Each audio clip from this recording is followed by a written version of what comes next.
লাল শাড়ি পরে হাতে পুরস্কার নিয়ে দাঁড়িয়ে রয়েছেন বুবলি। হ্যালো ভিউয়ার্স, বিস্তারিত জানতে চ্যানেলটি সাবস্ক্রাইব করে সম্পূর্ণ ভিডিওটি দেখতে থাকুন। সুপ্রিয় দর্শক, বর্তমান সময়ে সোশ্যাল মিডিয়ায় বেশ আলোড়ন সৃষ্টি করে দিয়েছেন শবনম ইয়াসমিন বুবলি। কেননা একাধিক সিনেমা কাজে ব্যস্ত রয়েছেন তিনি, আর তাই তো মাঝে মধ্যে অনেক ফটোশুট, ক্যামেরা বন্দী হওয়া ফটো সামাজিক যোগাযোগের মাধ্যমে ঘুরপাক খায়। কিন্তু এবার শবনম ইয়াসমিন বুবলির বেশ কয়েকটি স্ত্রীর ফটো সামাজিক যোগাযোগের মাধ্যমে ঘুরপাক খাচ্ছে।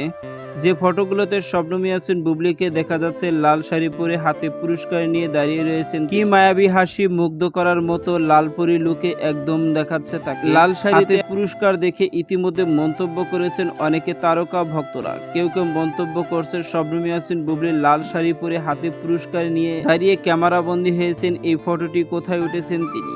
বর্তমানে তো শবনম ইয়াসমিন বুবলিকে অ্যাক্টিভ থাকতে দেখা যাচ্ছে না কোথাও, আর সেই কারণেই শবনম ইয়াসমিন বুবলিকে নিয়ে এমন একাধিক মন্তব্য সোশ্যাল। তো সুপ্রিয় দর্শক, ভিডিওটি আপনার কাছে ভালো লাগলে একটা লাইক দিন। নিত্য নতুন ভিডিও আপডেট পেতে চ্যানেলটি সাবস্ক্রাইব করুন। অসংখ্য ধন্যবাদ পুরো ভিডিওটি উপভোগ করার জন্য।